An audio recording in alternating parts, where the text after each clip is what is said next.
النبي الصادق الأمين صلى الله عليه وعلى آل بيته الطيبين وأزواجه الطاهرات أمهات المؤمنين وأصحاب القادة الغر الميامين والتابعين لهم بإحسان إلى يوم الدين. أما بعد، فأوصي نفسي وإياكم أيها المسلمون وأيتها المسلمات بتقوى الله عز وجل رب الأرض والسماوات، فإنه قد فاز المتقون. يا أيها الذين آمنوا اتقوا الله حق تقاته ولا تموتن إلا وأنتم مسلمون. Bapak-bapak dan ibu-ibu, saudara-saudara dan saudari-saudari yang dirahmati Allah Subhanahu wa taala, alhamdulillah Allah masih berkenan mengizinkan kita dengan taufik dan hidayahnya kita bisa melaksanakan kebutuhan utama kita, yaitu salat maghrib berjamaah, dan dilanjutkan pula dengan mengisi majelis ilmu antara maghrib dan isya ini.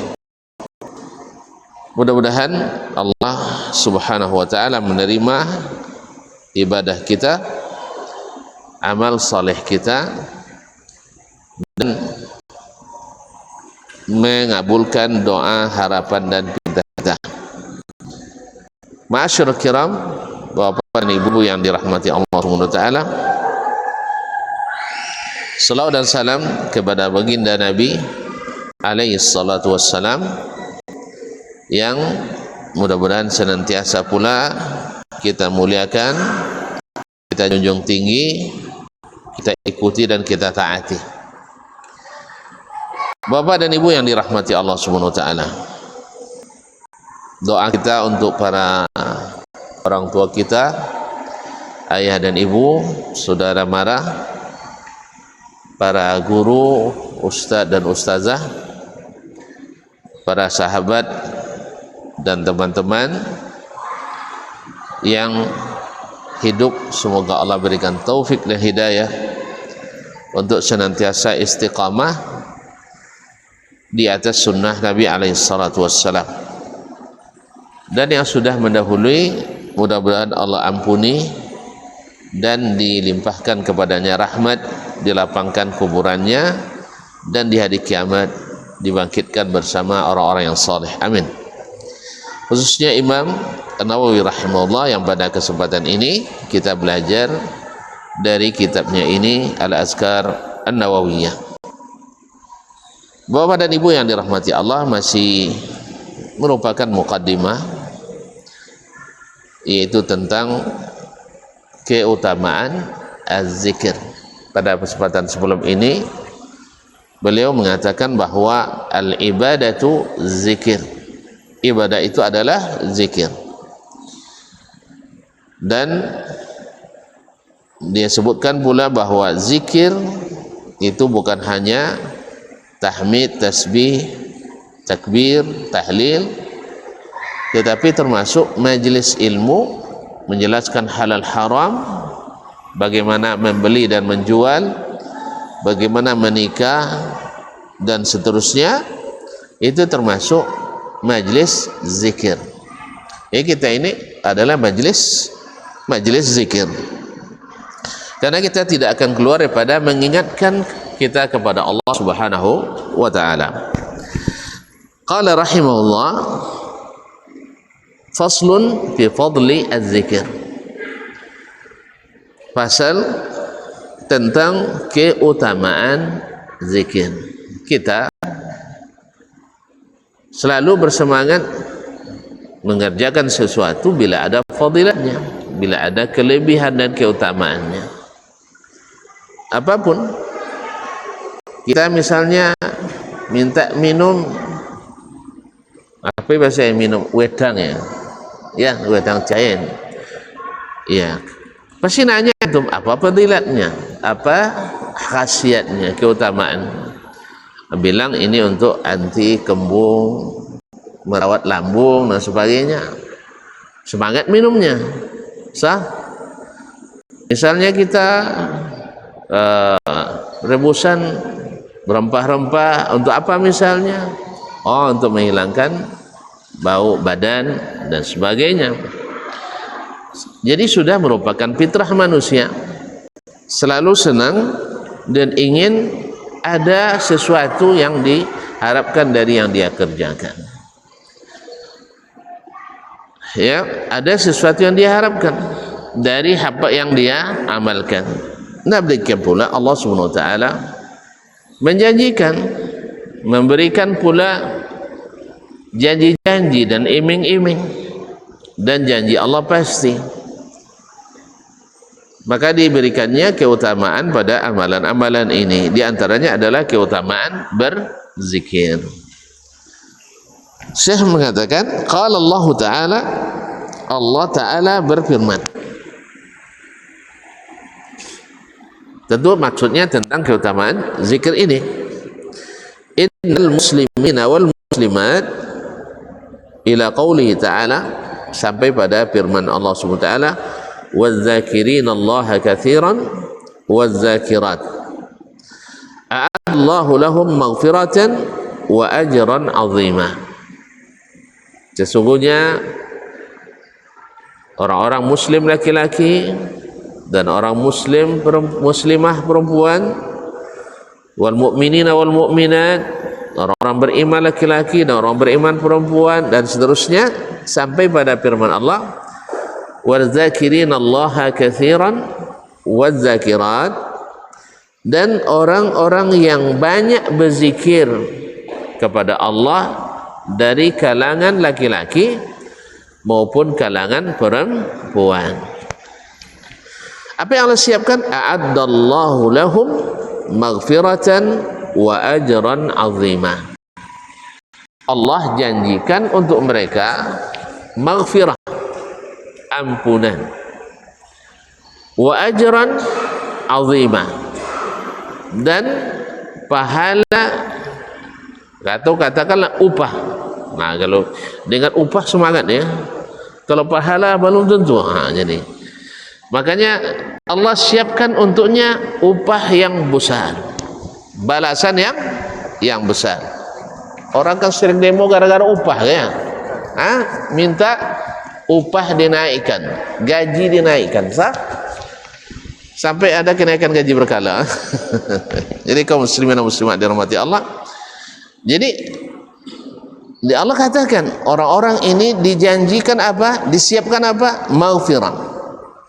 Yang kedua, ajran 'azima, pahala yang besar. Masya Allah, tabarakallah. Kaum muslimin, memangnya kalau dijanjikan ampunan, kenapa memang? Kaum muslimin, maghfirah, ampunan adalah sesuatu yang luar biasa. Para nabi, para rasul selalu minta ampunan kepada Allah Subhanahu wa taala. Rabbana zalamna anfusana wa illam taghfir lana wa tarhamna lanakunanna minal khasirin. Ya Rabbana, kami menzalimi diri kami. Kalau kau tak ampuni dan tidak engkau rahmati, kami jadi orang yang zalim.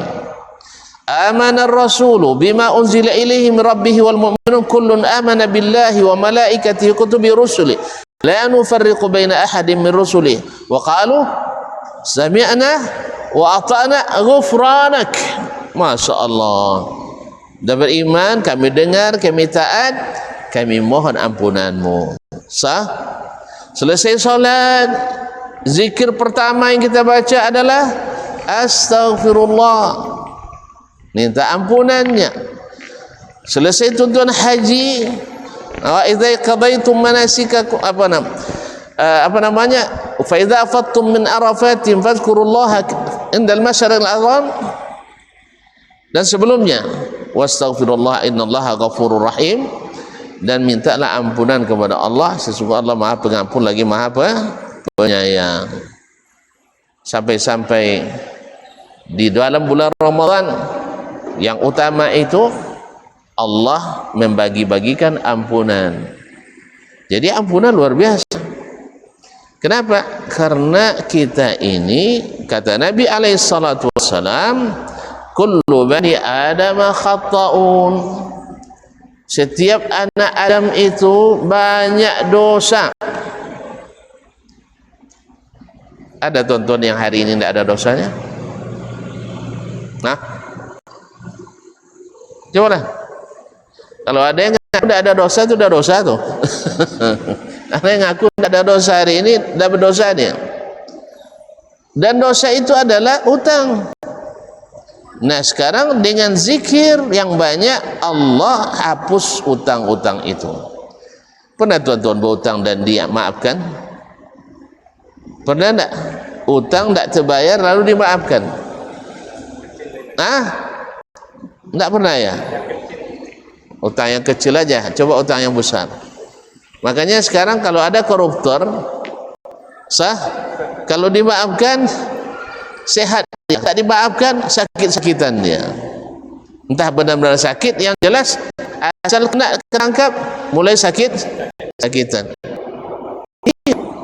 Benar itu karena utang. Nah sekarang Allah janjikan utang-utang itu diputihkan, maghfirah. Dan maghfirah diampuni dan ditutupi.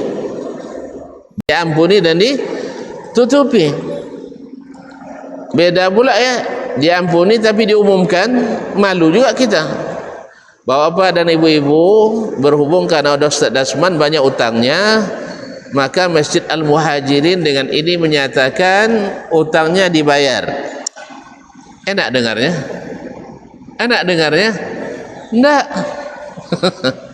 Walaupun kita dari satu sisi dibebaskan dari beban, tapi dari satu sisi ada beban mental lagi. Oh punya menghabiskan uang masjid antum ya katanya untuk bayar utang. Nah, tapi Allah Subhanahu wa taala ampuni dosa-dosa itu dan ditutupinya.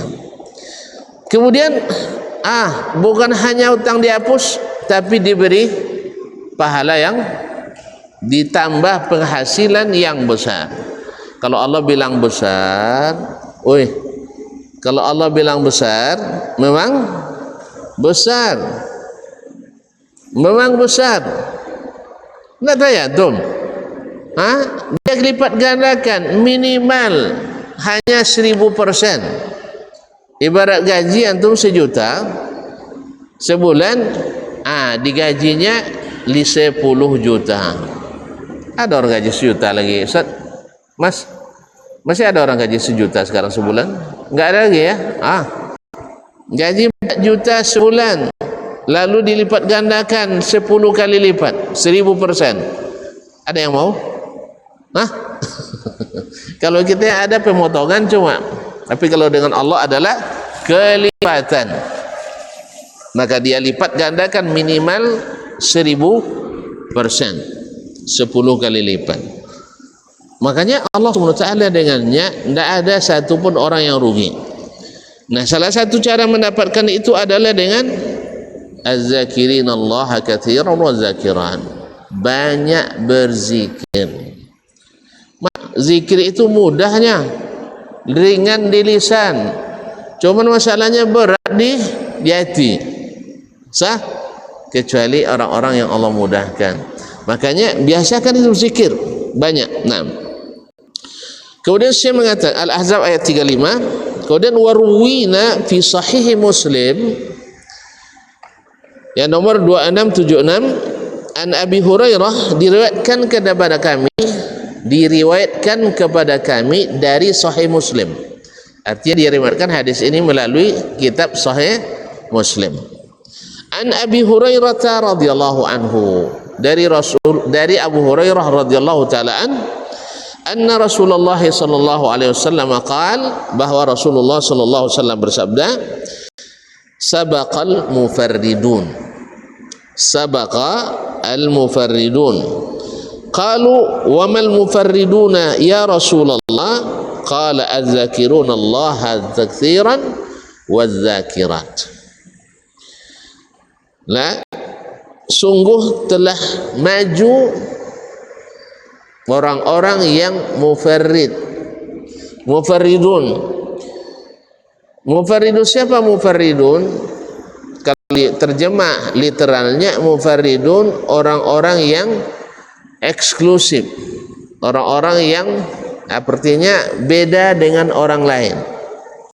Yufarrid atau yufrid. Tapi definisinya dalam hadis ini adalah, kata Nabi SAW ketika ditanya, wa mal mufarridun, apa yang maksud dengan al mufarridun ya Rasulullah? Lihat kaum muslimin, bila ada kata-kata yang susah atau mengandung makna yang istibah, kalau bahasa orang sekarang mutasyabihat ya, sahabat tanya, apa yang dimaksud dengan al-mufarridun? Paham sih? Dia tanya. Kalau sahabat tidak nanya berarti maknanya, saya ulang kembali, kalau sahabat tidak tanya maknanya berarti bagi sahabat jelas. Makanya ketika datang ayat Ar-Rahmanu 'alal 'arsy istawa, sahabat tidak ada yang nanya karena maknanya jelas, yaitu Allah di atas arsy. Dan alhamdulillah ini adalah akidah mayoritasnya orang-orang Islam. Tidak cair lah. Mayoritas orang Islam berakidah Allah di atas arsy. Ya, ketika kemarin orang pemerintah Jordania menutup markas Al-Imam Al-Albani, yaitu sebuah studi hadis. Lalu alasannya kenapa ditutup, akidahnya beda dengan kebanyakan orang-orang di Yordania. Lalu ada yang iseng bikin apa? Bikin wawancara, didatanginya masyarakat di jalan secara acak. Artinya bukan direncanakan. Temu dengan Pak Tua, lalu ditanya, Assalamualaikum, Waalaikumsalam, apa kabar? Sehat? Menurut Bapak Allah di mana? Dia bilang di atas arsy. Tanya lagi, nenek-nenek di mana Allah? Di arsy. Anak-anak ditanya Allah di mana? Di arsy. Ternyata orang di jalan semuanya menjawab Allah di atas. Ternyata yang tidak mengakui Allah di atas orang yang merasa orang atas. Pejabat-pejabat tinggi, para sarjana yang belajar ilmu kalam. Nah, itu masalahnya. Kemudian ini yang ditularkan kepada masyarakat yang awam. Orang awam semuanya sejak dulu sampai hari ini, nenek-nenek kita selalu bilang, Yong, itu tahu nenek kan, jangan lupa pada yang di mana-mana, gitu ya. Nggak ada pesan kayak gitu. Jangan lupa pada yang di atas. Sahih? Sabar ya. Nah, ini sudah takdir yang tak bertempat. Dah ada. Makanya Umar bin Abdul Aziz, seorang khalifah yang adil itu mengatakan, agama kita ini adalah agamanya orang awam. Dia ulama besar tapi agamanya agama orang awam. Apa maksud agama orang awam? Lawan dari orang yang belajar ilmu kalam. Nah, artinya orang yang polos, tulus, ikhlas, tidak banyak campuran pemikiran. Sudah fitrah. Orang-orang itu mengatakan Allah di atas. Makanya ketika datang Al-Quran, datang hadis yang mengatakan itu, ada sahabat bertanya, tidak. Tapi ketika kalimat ini jarang digunakan, sabaqal mufarridun, mereka tanya, siapa mufarridun itu? Kira-kira mana yang lebih penting? Mengetahui Allah di mana atau mengetahui makna al-mufarridun? Mana yang lebih pantas? Yang lebih harus kita ketahui? Mengetahui Allah atau mengetahui orang ini? Mengetahui? Lupa tuan-tuan. Mana yang lebih bagus? Saya mempelajari ilmu tentang Allah, tentang tauhid, daripada saya belajar ekonomi umat. Tentang tauhid, bagaimana mentauhidkan Allah Subhanahu wa taala. Kalau ekonomi tidak saya pelajari, Tidak berdosa saya, sah? Tak ada berdosa? Berdosa saya? Tidak, tapi kalau tauhid nak tuan-tuan pelajari berdosa. Kalau salah paham dengan tauhid berdosa. Maka yang sahabat tidak nanya berarti mereka paham. Jelas? Jelas? Berarti pahamnya apa? Sesuai yang dikabarkan, sesuai yang dituliskan, sesuai yang diturunkan. Sekarang ketika mereka tidak paham makna al-mufarridun, mereka tanya, ya Rasulullah, wa mal mufarridun? Lalu Nabi menjawab, az-zakirunallaha katsiran waz-zakirat, yaitu yang dimaksud dengan al-mufarridun, orang-orang yang istimewa itu, yang orang-orang yang didahulukan itu, orang-orang yang dianggap eksklusif itu adalah orang-orang yang banyak berzikir, laki-laki maupun perempuan. Berarti ini juga menunjukkan bahwa orang-orang yang banyak berzikir berada di depan, berada di barisan terdepan. Sabaqa, sudah cepat perginya orang-orang yang mufarridun. Ala itu kaum muslimin dan muslimat dirahmati Allah Subhanahu wa taala. Mereka memang kadang-kadang mau dianggap eksklusif. Sampai-sampai dalam riwayat ia kata si fulan hadisnya sahih, tapi hadisnya tidak sahih karena ada rawi majhul, bahwasanya seseorang yang berzikir, saking banyaknya berzikir sampai orang yang melihatnya menganggap dia orang gila. Ini hadis pertama memang tidak sahih. Yang kedua, disalahgunakan orang. Maksud Nabi wallahu alam adalah orang dia berzikir, saking asiknya berzikir sampai dikira orang gila. Gimana orang gila? Baca akap seorang itu orang gila tu, sah? Weh, orang kalau sudah bicara sendiri dikira orang gila. Dan memang ciri khas utamanya orang gila bercakap sendiri. Makanya sampai-sampai dia dianggap gila karena bibirnya bergerak terus, padahal dia tidak bercakap dengan orang lain. Bukan gila beneran, paham tak? Bukan wali majzub. Wali majzub yang memang gila, itu bukan gila karena berzikir yang benar, tapi gila karena zikir yang ilegal. Saya jamin setiap orang yang gila gara-gara zikir, pasti zikirnya ilegal, tidak disunahkan. Sama setiap orang yang sakit atau gila gara-gara cinta, pasti cintanya ya Allah. Ada orang yang gila setelah akad nikah di KUA, kecuali dia dipaksa nikah, iyalah, berarti ilegal juga, sah? Atau ketika nangis juga di PA pengadilan agama ketika talak 3 jatuh, sayang pun tiba. Gila janda. Masih boleh mencintai janda kita?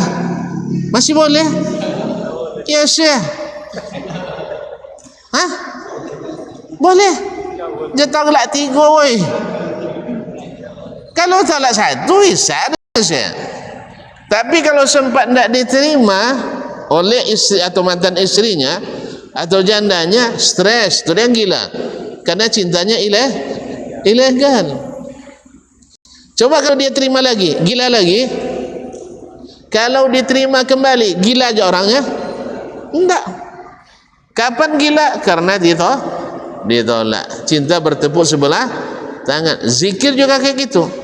Jadi kalau ada yang gila gara-gara zikir, pastikan zikirnya ilegal. Zikir dikarang sendiri oleh syekh atau oleh seorang ustaz atau oleh seorang macam-macam.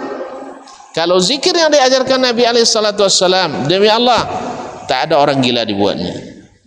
Karena ala bizikrillahi tatma'innul qulub.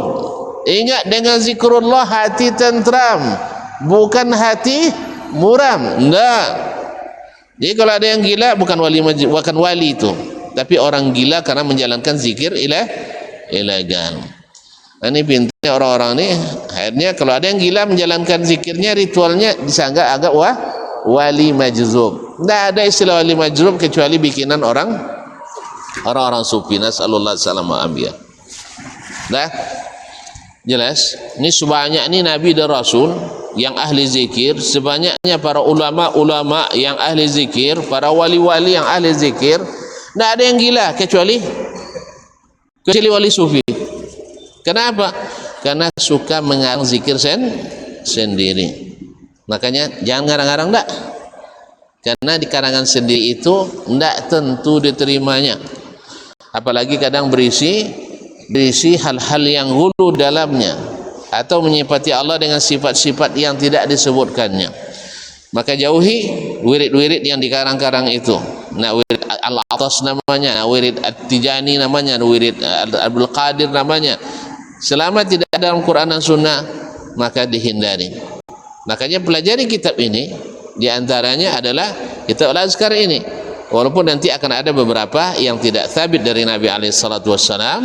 Ya, kalau tidak sabit, ya tinggal kita diparkir sampai ada dalilnya yang kuat, insyaallah taala. Tapi masyayikh paham? Apa yang paham? Bahwa sahabat bila tidak paham mereka tanya.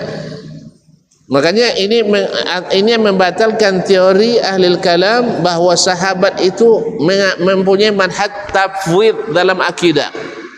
Apa tafwid? Kami tidak paham. Ini merendahkan sahabat. Mereka tidak paham, syekh-syekh kita paham. Masya Allah.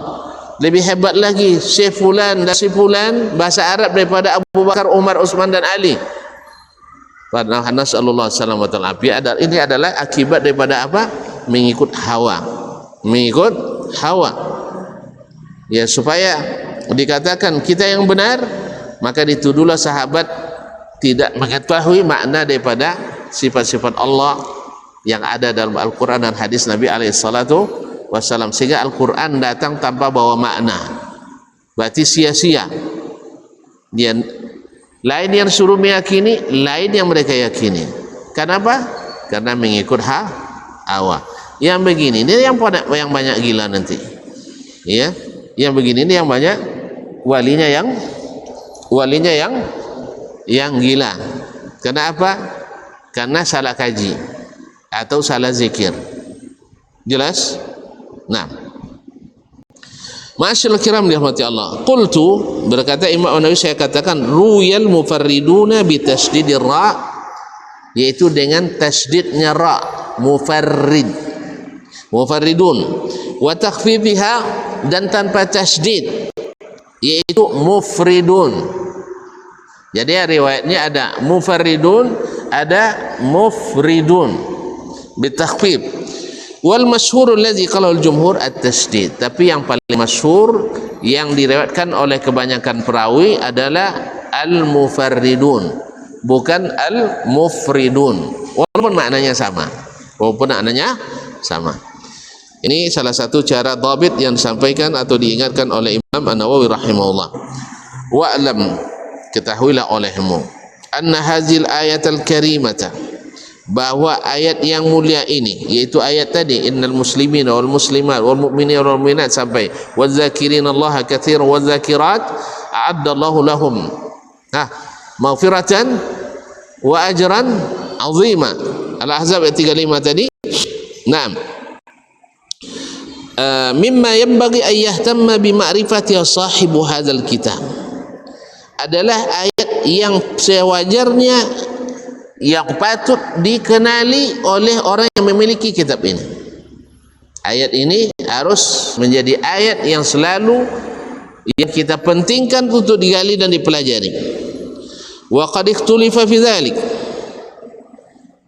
terjadi ikhtilaf, perbedaan pendapat ulama dalam menafsirkan makna banyak zikir itu. Yaitu siapa yang disebut dengan yang banyak berzikir itu.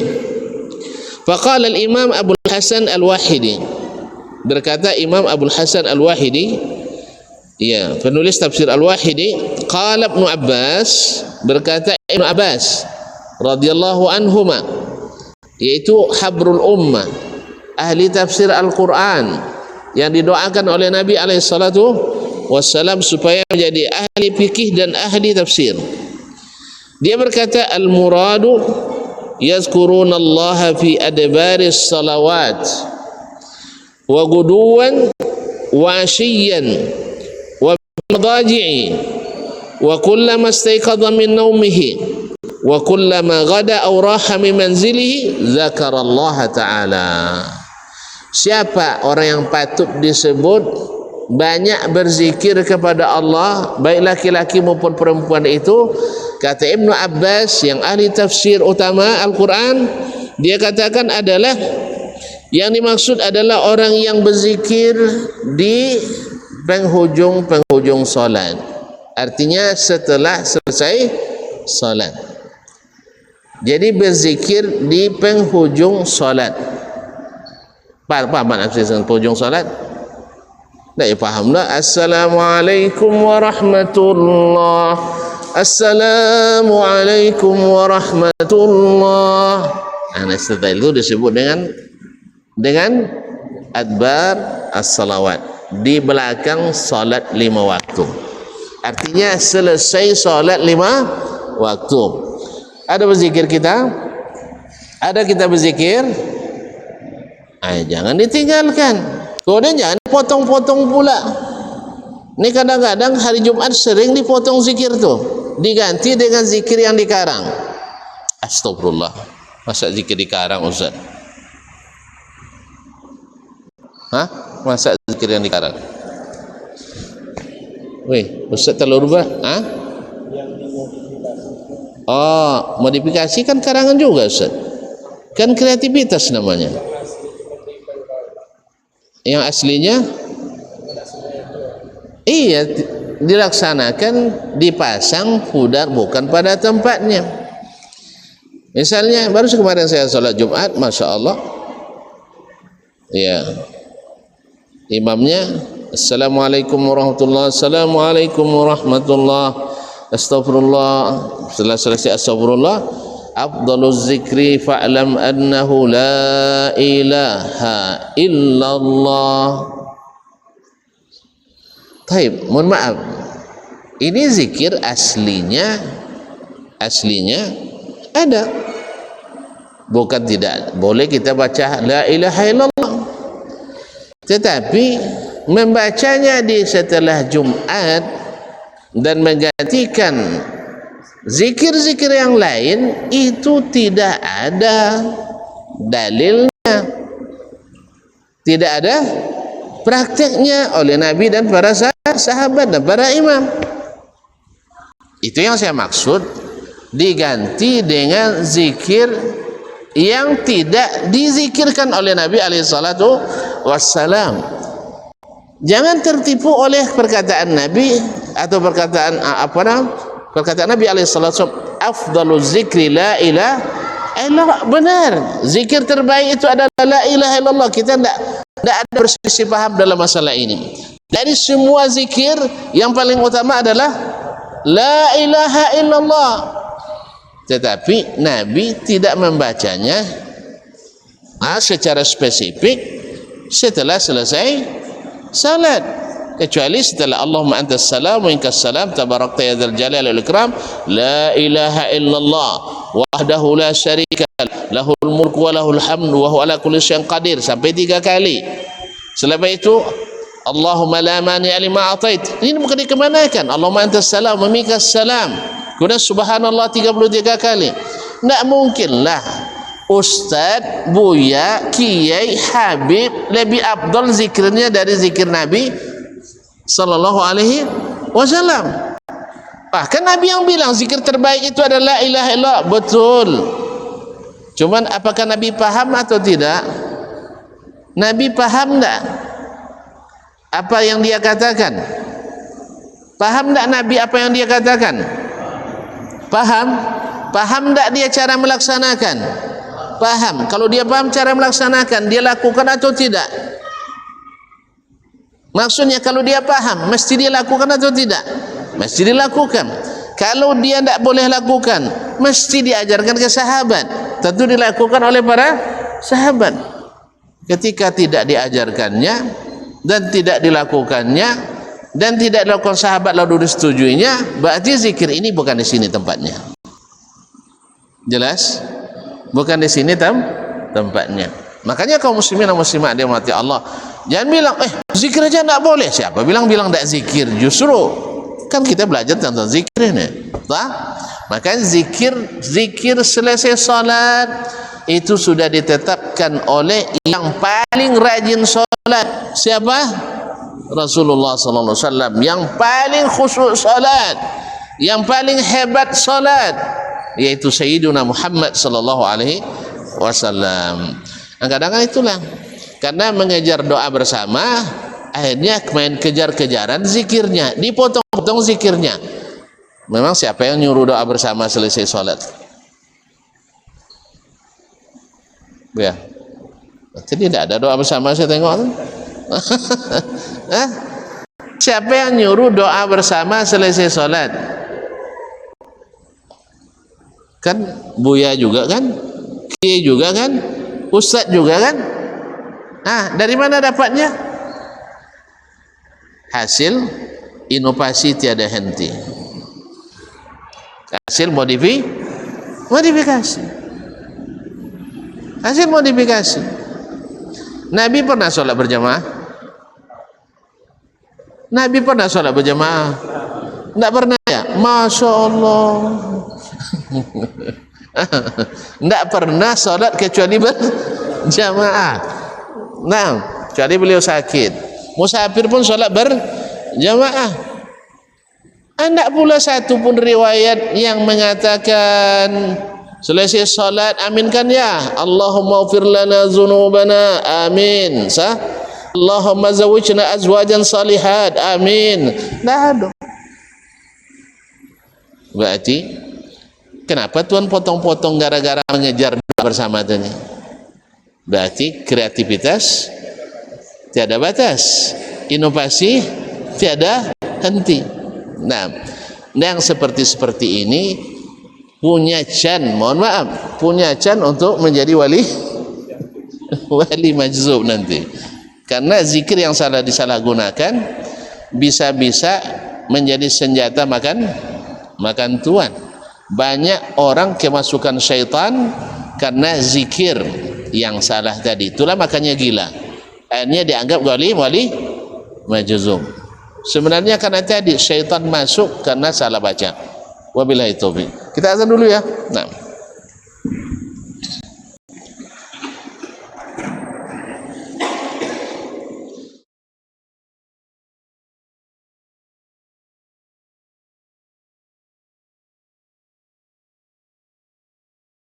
Assalamualaikum warahmatullahi wabarakatuh. Alhamdulillah. Wassalatu wassalamu ala rasulillah wa ala alihi wa sahbihi wa man wala wa ba'd. Ingin liburan Anda bermakna, bermanfaat dan mendatangkan pahala, maka umrah dengan PT Risalah Bina Insani adalah solusi di antara solusi yang menawarkan untuk umrah bersama di akhir tahun. Insya Allah di bawah bimbingan saya sendiri, itu berangkat di tanggal 24 Desember insya Allah, sambil menikmati liburan akhir tahun bersama keluarga, anak dan istri serta pemilik di dua tanah suci Makkah dan Madinah.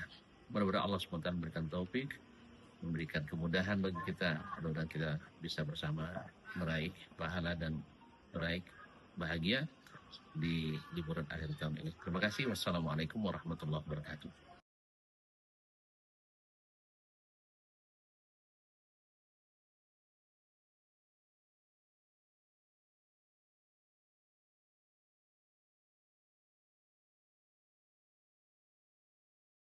Assalamualaikum warahmatullahi wabarakatuh. Alhamdulillah.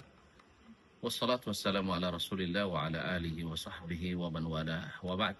Ingin liburan Anda bermakna, bermanfaat dan mendatangkan pahala, maka umrah dengan PT Risalah Bina Insani adalah solusi di antara solusi yang menawarkan untuk umrah bersama di akhir tahun.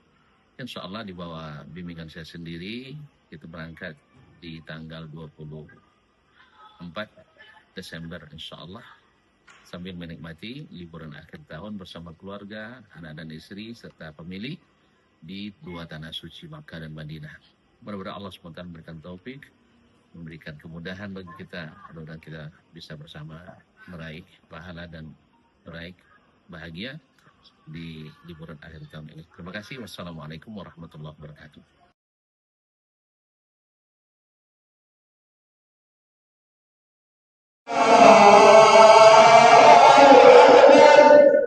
Alhamdulillah.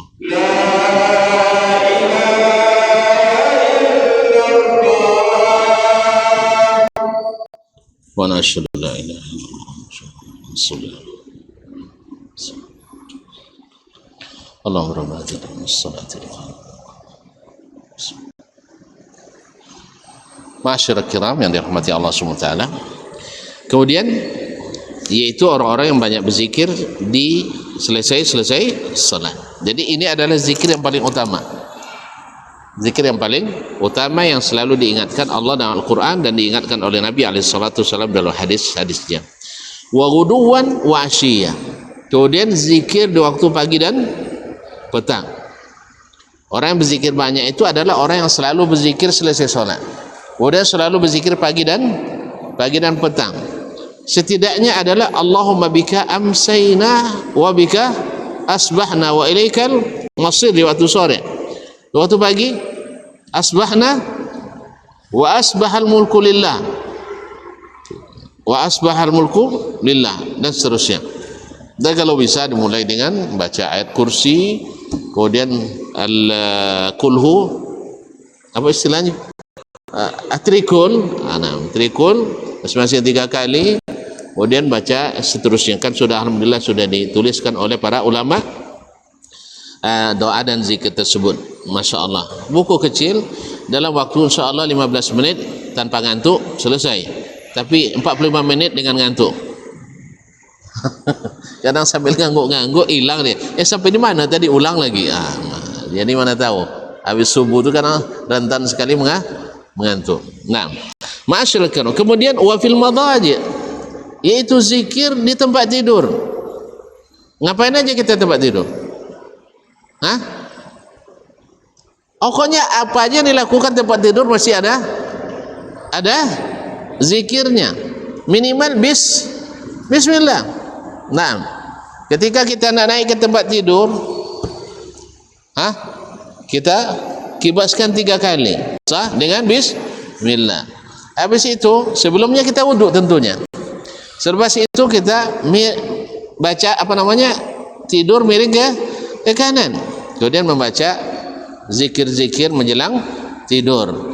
Kalau termasuk jenis cepat tidur, bismillahirrahmanirrahim amutu wa ahya, mana tahu. Tapi kalau bisa mulai dari ayat kursi, 2 ayat terakhir surah Al-Baqarah, kemudian trikul lagi 3 kali sah, kemudian doa-doa tadi ya, termasuk subhanallah 33 kali, alhamdulillah 33 kali, Allahu akbar 34 kali menjelang tidur.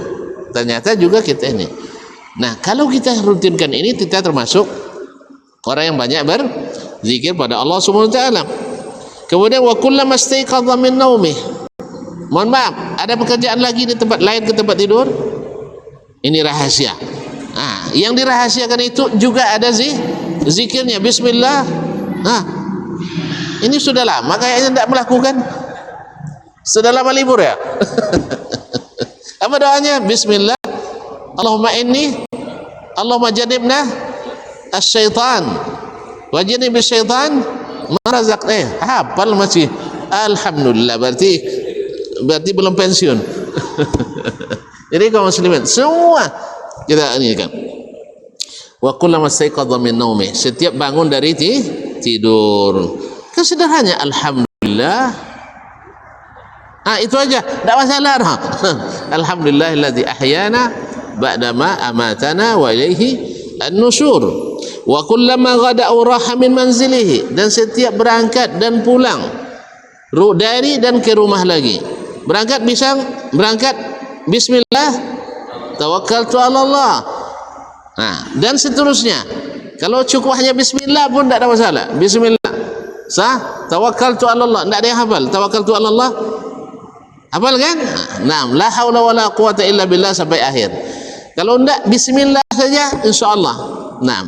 Ma'asyiral kiram rahmatullah. Balik lagi ke rumah.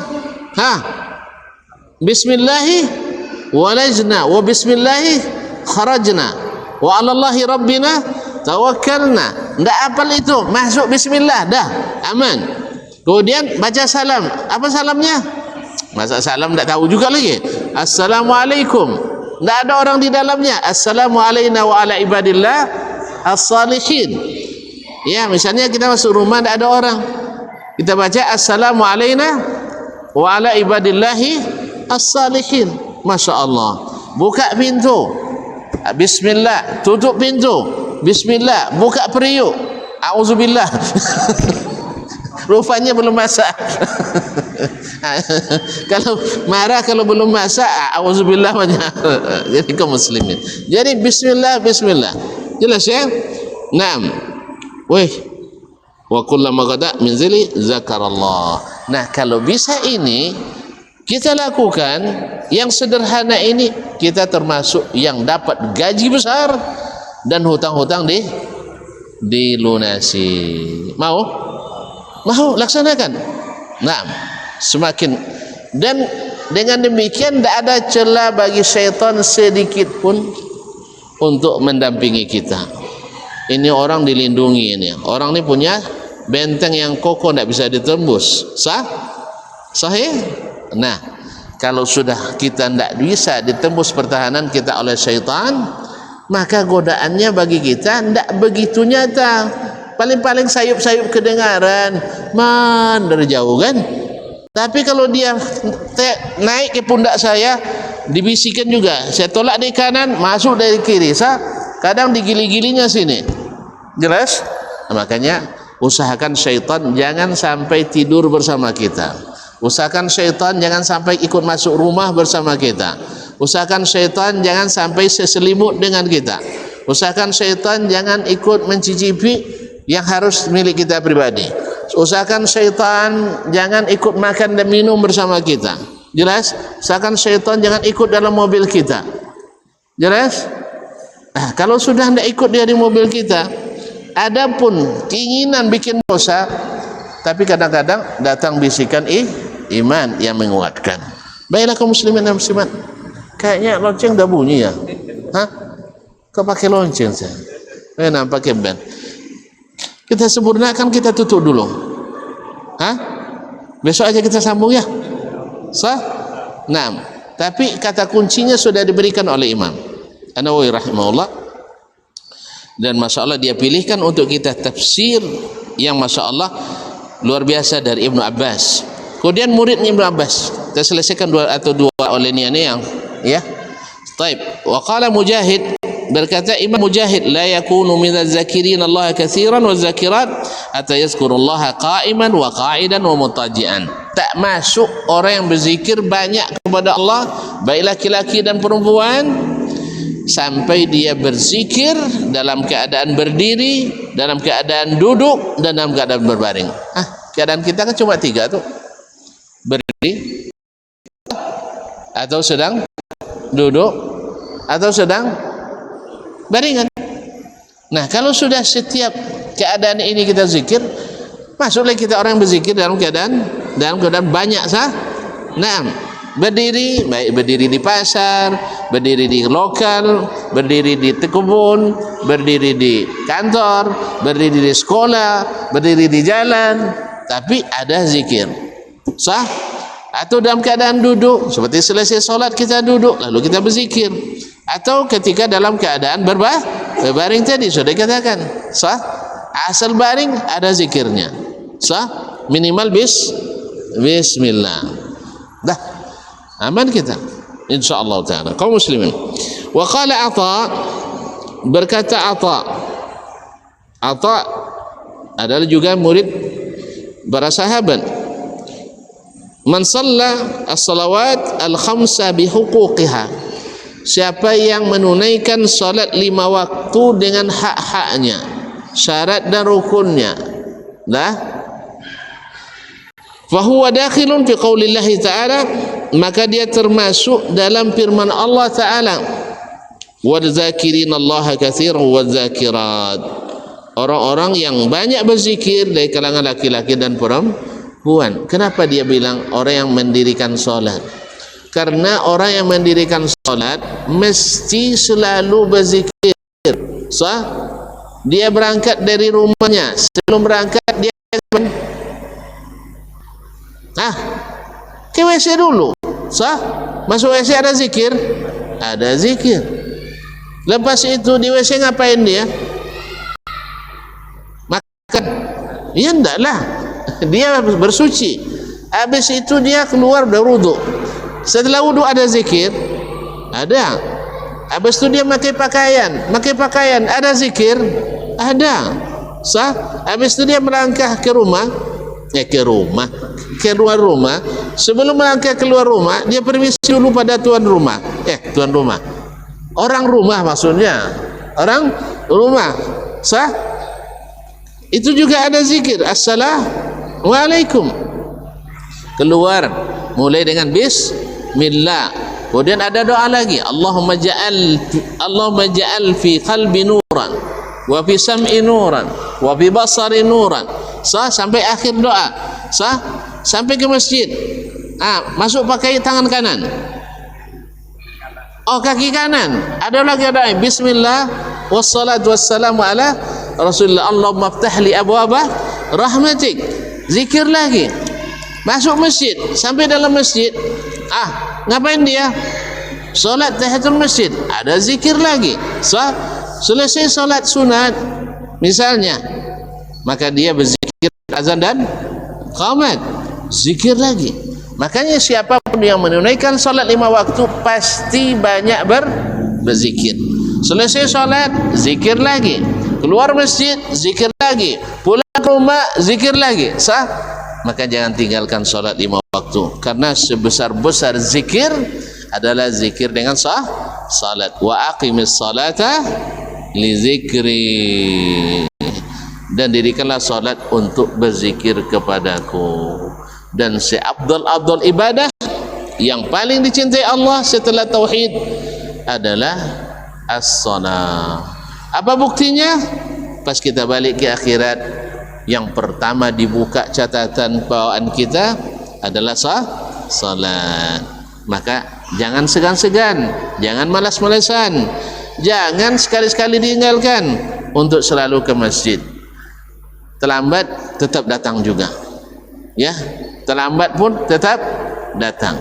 Supaya kawan kita tidak terlambat, maka azan qamatnya lambat. Kemudian rakaat pertama lambat, dipanjangkan sedikit dibanding rakaat kedua, ketiga dan keempat. Bahkan kalau kedengaran orang di luar masjid mau masuk, kita sedang rukuk, Nabi sunnahkan menunggu sampai dia bergabung rukuk bersama imam. Yang lain-lain jangan marah-marah pula, iya, menunggu kawan, itu sangat dianjurkan. Wallahu ta'ala alam, wa sallallahu ala nabiyyina Muhammad sallam. Mohon maaf dan terima kasih. Insyaallah kita balik lagi bulan depan, bukan tahun depan ya. Kira sekali setahun, sekali sepekan, sekali sebulan. Mudah-mudahan lupa lagi. Pokoknya di sekarang kerjakan yang boleh dikerjakan, karena memang yang paling mudah dikerjakan zikir itulah, dan paling berat pula timbangannya. Semoga Allah mudahkan, amin ya rabbal alamin. Terima kasih dan mohon maaf karena barangnya belum selesai, ya kan, belum selesai nih. Yang nanya dulu besok aja. Yang sudah dibaca dah jelas semua. Kalau ditanya lagi nanti tambah tak jelas. Jadi sekarang cukupkanlah sampai sini dulu. InsyaAllah lain waktu kita bertemu kembali. Wabillahi taufiq wal hidayah. Wallahu ta'ala a'lam. Wa sallallahu ala nabiyyina Muhammad wasallam. Mohon maaf dan terima kasih. Wa subhanakallah bihamdik asyhadu an la ilaha illa anta astaghfiruka wa atubu ilaik. Wassalamualaikum warahmatullahi wabarakatuh.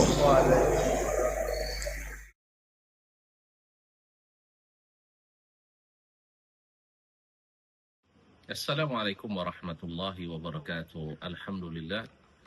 Wassalatu wassalamu ala rasulillah wa ala alihi wa sahbihi wa man wala wa ba'd. Ingin liburan Anda bermakna, bermanfaat, dan mendatangkan pahala, maka umrah dengan PT Risalah Bina Insani adalah solusi di antara solusi yang menawarkan untuk umrah bersama di akhir tahun. Insya Allah di bawah bimbingan saya sendiri, kita berangkat di tanggal 24 Desember insya Allah, sambil menikmati liburan akhir tahun bersama keluarga, anak dan istri serta pemilik di dua tanah suci Makkah dan Madinah. Mudah-mudahan Allah SWT memberikan taufik, memberikan kemudahan bagi kita, mudah-mudahan kita bisa bersama meraih pahala dan meraih bahagia di liburan akhir tahun ini. Terima kasih. Wassalamualaikum warahmatullahi wabarakatuh.